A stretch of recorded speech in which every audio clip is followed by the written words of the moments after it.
Hey guys, and welcome to the Slash It podcast.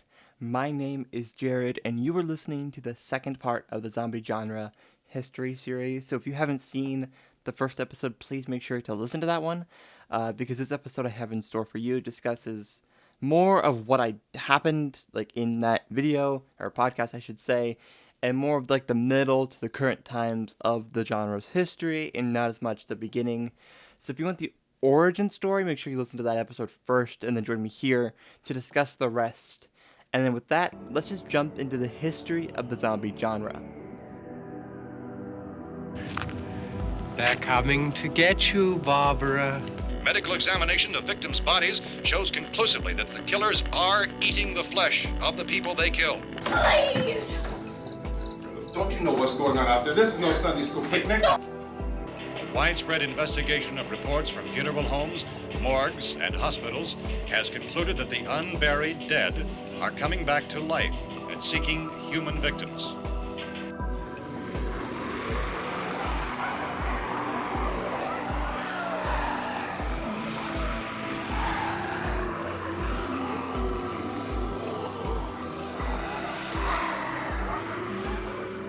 We left off with probably the most pivotal moment in the genre, Night of the Living Dead. While there is so much to discuss with specifically Night of the Living Dead, and I could and will do an entire episode dedicated to only Night of the Living Dead, I wanted to discuss what happened next and what really transformed the genre once again. Surprisingly, or not surprisingly, there were a bunch of zombie films that came out or after this moment in time, like an incredible amount of movies. However, I do think there is one film that pushed the genre ahead even further than we could have possibly expected. This would be none other than the sequel to Night of the Living Dead entitled Dawn of the Dead. Dawn of the Dead was released on September 1st, 1978 in Italy, March 27th, 1979 in Japan, April 7th, 1979 in Dallas, and then April 13th in the complete United States. It's directed and written by, once again, George Romero, the father of zombies. George Romero's name always seems to come up when we are discussing zombies and zombies film, but there will be and always will be a great reason to bring up George Romero. I may be slightly biased towards this film because the first time I actually watched it was on a re-screening at a theater. The atmosphere was incredible, and also the movie is just pitch perfect anyways.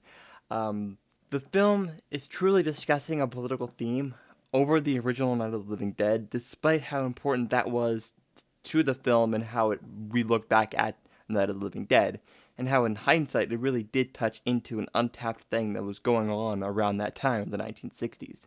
This film is almost slapping you in the face with the discussion of capitalism and the greed that he had touched into that really wouldn't have happened until it's reached its greatest depths until like the early 1980s with the Reagan presidency. The film takes place inside a shopping mall, and it truly uses its shopping mall setting to its full advantage. If you have never seen Dawn of the Dead, even if you are not a huge fan of zombie movies, the movie is just fun and never takes itself overly seriously, and kind of just lets the premise just be fun. I mean, bikers come into the mall about like an hour into the movie or something like that. Trust me, the movie is just fun. So go watch it if you can. If you can, you are missing out just on an incredible film. I also want to mention that the effects in this film were done by Tom Savini, who you may know from Friday the 13th, Texas Chainsaw 2, Creepshow 2, Dawn of the Dead. This one was one of his biggest films to come out this year, because this was actually before Friday the 13th was released. I actually decided to skip around a bit, like linearly, and discuss the next sequel in the Of the Dead trilogy that George Romero is best known for, Day of the Dead. To be fair, I have not seen Day of the Dead, so this is not coming from experience, but based on what I've heard, this movie is good, but sometimes it can be labeled as one of the lower ends of the films, like the trilogy. But that's not my opinion, that's just what I've heard about the film. Day of the Dead premiered on June 30th, 1985, and then released widely on July 19th, 1985. The thing about this movie that I think is very interesting is that while George Romero had final privileges for the final cut of the film had to be written a bunch of times. The original film was to be rated R and would have had to be cut around gore and those types of things. So of course, we don't want that, and neither did he. So he decided he would shoot it on a lower budget and release it without a rating. So of course, we don't want that, and neither did George Romero, so he decided he would shoot it on a lower budget and release it without a rating. I think ultimately this helped this film in a lot of ways, because if you didn't have the gore, you don't have this movie ultimately. Tom Savini came back to drip the gore all over this film, as well as being assisted by a young Greg Nicotero, who was known eventually for The Walking Dead, but really I would just ask you to look up how much Greg Nicotero has done for film and makeup in general. The world of horror would be different post-Savini without him. The film premiered in Hicksville, New York on June 30th of 1985 and grossed $34 million worldwide against a budget of $4 million. In terms of inflation, that's about $98,180,855.02 dollars.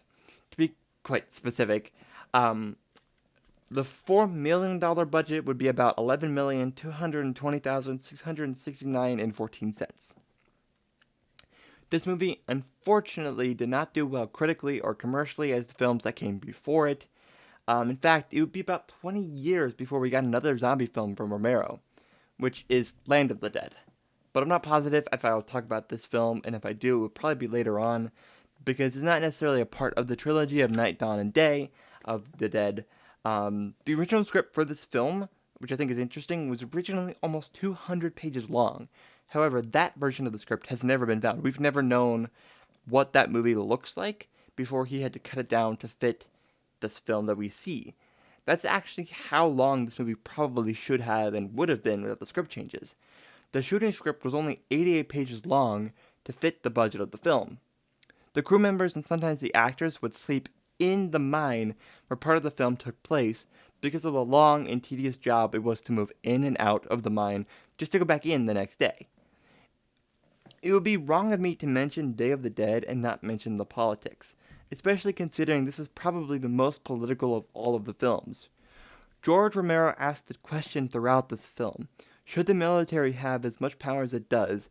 And when we look at it, does it make humanity worse or better to have a strong military presence across the globe? And does that just increase the paranoia of everyone, turning us all into zombies? I don't know the answer, and I don't want to really give my feelings on that because it's not the point of this podcast. To me personally, while there are exceptions, the specific moments, etc. in history, I believe that Day of the Dead marks the end of the zombie film that George Romero created, and once again, zombie films would evolve into something completely brand new. I want to mention something I believe I briefly mentioned in the part 1 of this podcast, Zombie.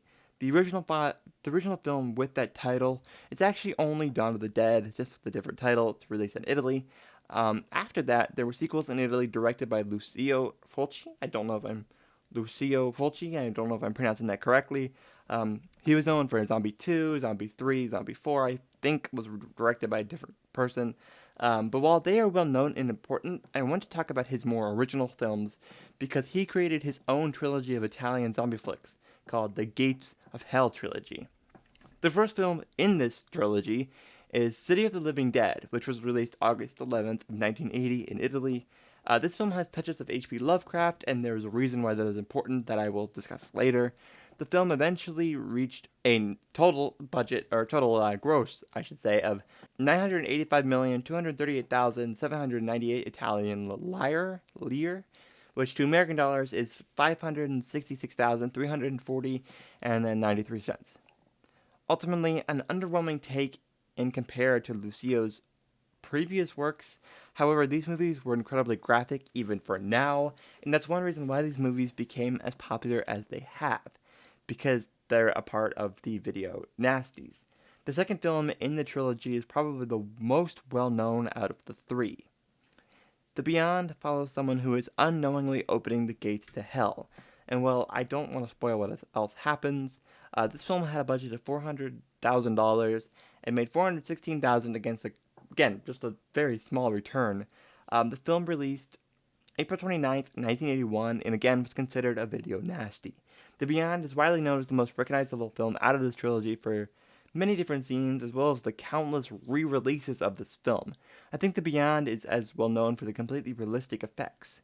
I also just want to point out, if you tell horror movie fans not to watch something because it's too crazy or out there, it's only going to make them want to watch it more. It's just how it goes sometimes. The Beyond is a film I want to go into completely just maybe eventually at some time down the road, so I don't want to discuss it here too much. In fact, all three of these films, I'm going to decide that with, just to do kind of a full breakdown of all three of these films, as I think they are important to horror films and film as a whole. The third film in this trilogy is called The House by the Cemetery. This film was the highest grossing of his films. Also, what's important to note about this, really just this trilogy as a whole, is it's almost only a trilogy simply by name, just a collection of his works that kind of all work together. Less like it works as in plot from one thing to another. However, I do think discussing these films, or at least mentioning them, is incredibly important because I think they play a great length into the American zombie films of the later 80s. I just want to mention about a film that I think is incredibly important to the late 80s in the way that they handled zombie films in general. It's Reanimator. The reason I brought up these films earlier and H.P. Lovecraft is because Reanimator is based on the story Herbert West Reanimator. The film is produced by Brian Yuzna, who you'll remember in a bit, and I actually got to meet at a drive-in theater when they were showing Reanimator and a bunch of his other films, Return of the Living Dead, or Return of the Living Dead 3, I believe, they were showing that night, and House, directed or produced by Brian Yuzna. I have a hard time pronouncing his name, but I actually got to meet him. I shook his hand, and I don't think I got a picture, but I did meet him, and he's a very nice man. Listened to me talk for a while, but that was cool. The film was directed by Stuart Gordon, who you may know from, he did Honey, I Shrunk the Kids, and then Body Snatches from 1993. This goes into a very different type of zombie that I wanted to discuss. You remember at the beginning of the first episode of the series how I mentioned that there are films that are coming up that in a way go back to the voodoo ways and change it to be about more science rather than like magic? Well, that is this film. By this point in zombie films, science has taken over. Science creates the undead. Reanimator was written by Stuart Gordon, Dennis Paoli, and William Norris. It's directed by Stuart Gordon. The film released October 18th, 1985, and had a budget of $900,000 to $1.3 million, just kind of an estimate, and made a box office of almost $2 million. That means it almost doubled its budget even at the highest estimate. Reanimator is incredibly important because it really shows how zombie stories would evolve over the course of film history. From ancient magic to modern medicine, Reanimator is also just a very good film in general.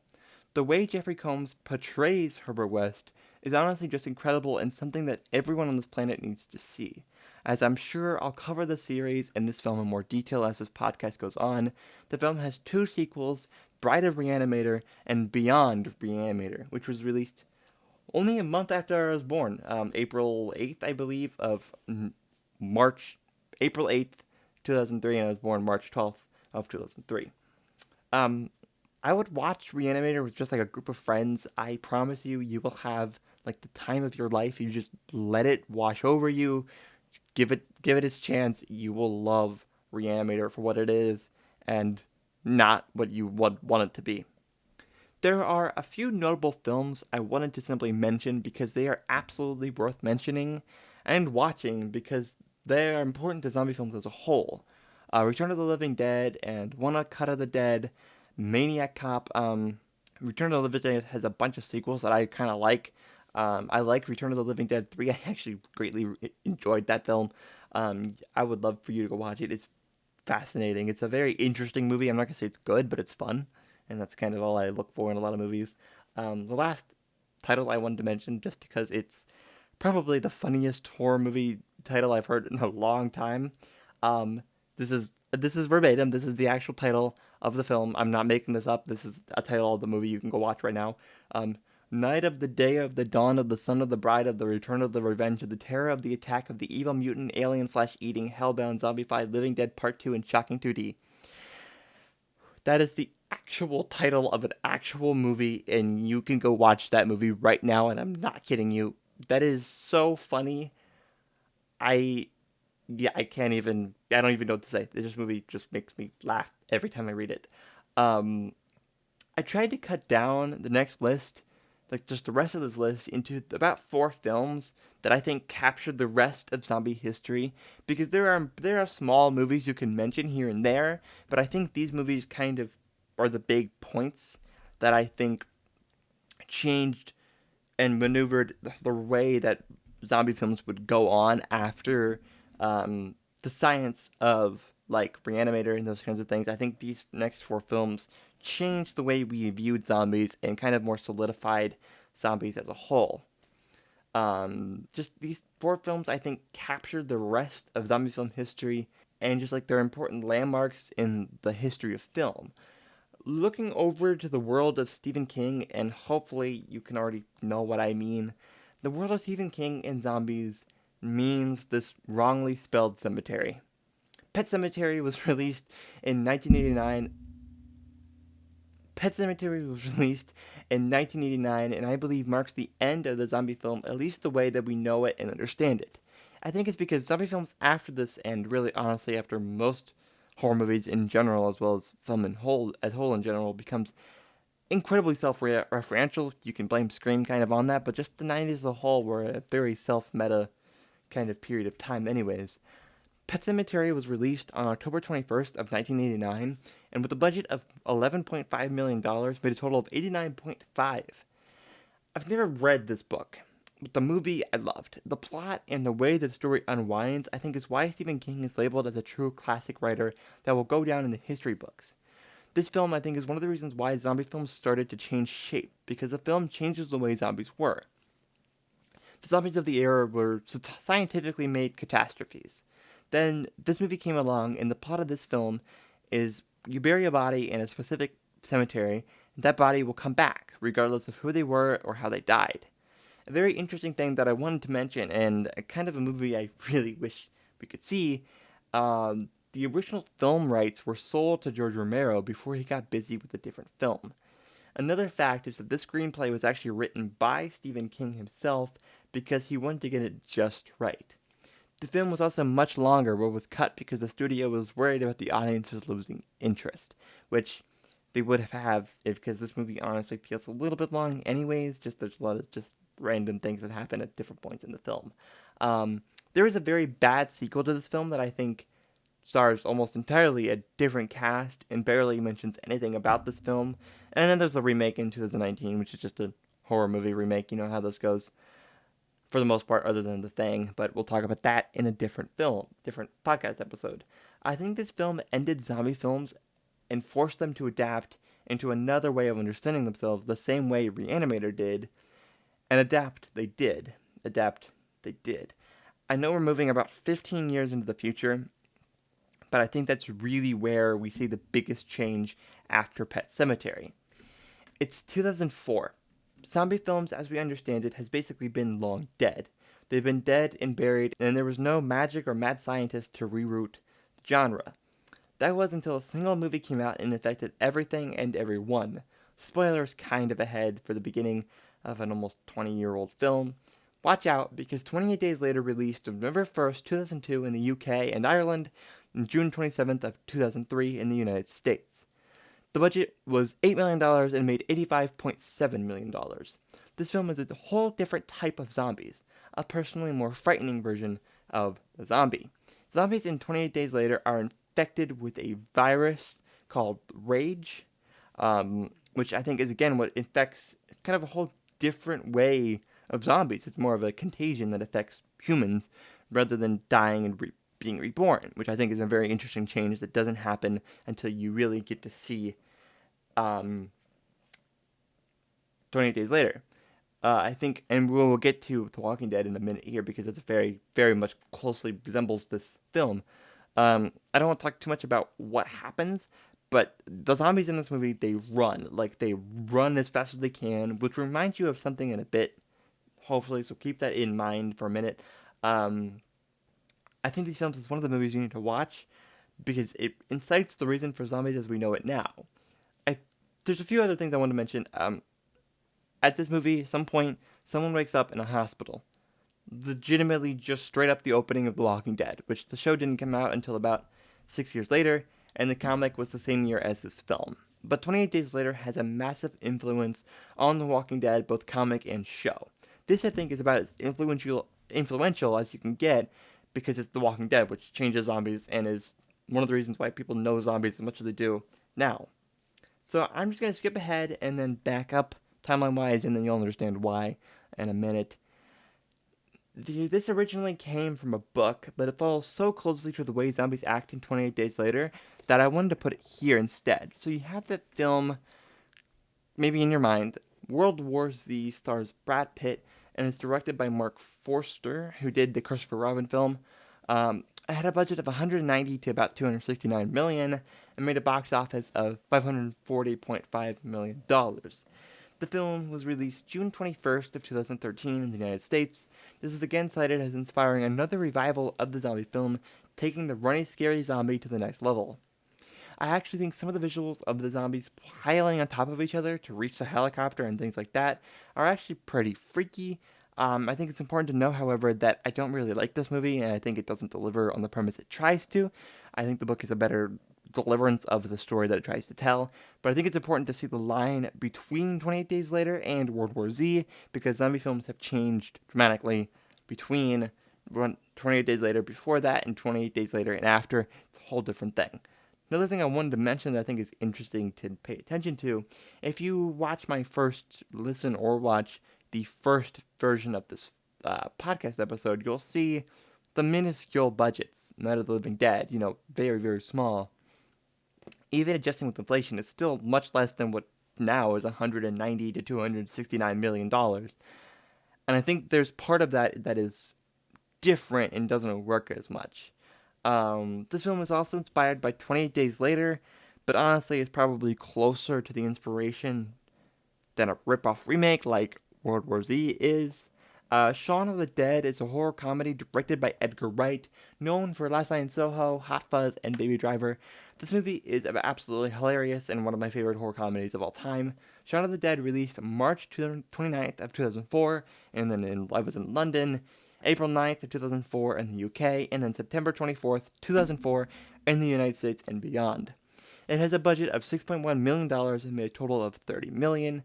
This film is one of those movies that I think you need to watch, even if you don't really love zombie films or love comedies. It is such a good movie. You need to watch it so that you understand just kind of the whole Cornetto trilogy, which is Hot Fuzz, At World's End, I believe, and then Shaun of the Dead. Those three films are incredible, and they are probably the best movie parodies of all time. Make sure you watch Shaun of the Dead, because I think you will want to check out where and how these things changed kind of history as we know them. Another thing I wanted to mention, why I didn't mention it, I struggled with including the Evil Dead because they are zombies kind of in a way, but also not. And I also will go through Night of the Living, or Evil Dead, I should say, at a certain point in my my checking of the genre. Zombie films and horror films, and once I go through all I'm gonna go through, Evil Dead 2, Ash, Army of Darkness, and so I will go through Evil Dead. So don't get upset that I didn't include Evil Dead here. It is in my mind included, but I just didn't think I wanted to fit it here because it kind of gets loopy, and then you have to include other films that are like Evil Dead where it's not zombies, but they're kind of zombies, and I didn't want to go too far into that whole world. In summation of these two episodes, zombie films have a long and vast history. One we often overlook as just simply always being there. Zombie films will be there, they always will be, in one way or the other. You never know just how they're going to reappear. But when they do, be prepared, because you'll always find a way to rise from the dead, even if you aren't expecting it. From Romero to Pet Sematary, zombie and zombie films will always evolve and be undead forever. Thank you guys for listening to this episode of the Slasher Podcast. I greatly appreciate everything you guys have done for me, and I appreciate you guys, just taking the time out of your day to listen to this podcast. If you're on the road, at work, I appreciate you. I listen to podcasts the same way, so I appreciate that you guys are letting me fill that role for you for, today, tomorrow, and whenever. I love doing these episodes. I love researching because I get to divulge my passion for horror movies and end up with a product, kind of in a way. Not product as in trying to sell something, but product as in I can go in deep on a film or a film genre or subgenre, and then when I'm done, I have something out of it, which I do anyways. I do the the investigations and the getting stuff in my mind anyways, and so I appreciate that you guys listen to me giving the output of that research that I love to do and do outside of this podcast anyways. You can follow me on Twitter. It's at Slashithorror, and on Instagram is the same. I have a Patreon account. I just kind of post these podcasts without ads. I may make a Discord for my Patreon subscribers, which I don't have any yet, but I might make a Discord so that we can keep in touch with the viewers that way. Maybe you guys could post podcast episodes you'd like me to do some research on. Or maybe that'll be, if you want that, I can make that a different Patreon like tier. I can do that for you. That's up to you guys. You don't have to worry about that at all. I just have that there for people who want more or want this to be a private feed or any of that kind of stuff. They can do it here without the ads. If you have a movie title or series, you can do that there, or you can just leave it in the comments. If you are, if I do make that a Patreon tier, Patreon people would get the first choice there, and then we'll look in the comments on YouTube or add it or DMs on Twitter, whatever that is. I just appreciate you guys listening to this, and remember, treat every day like it's Halloween.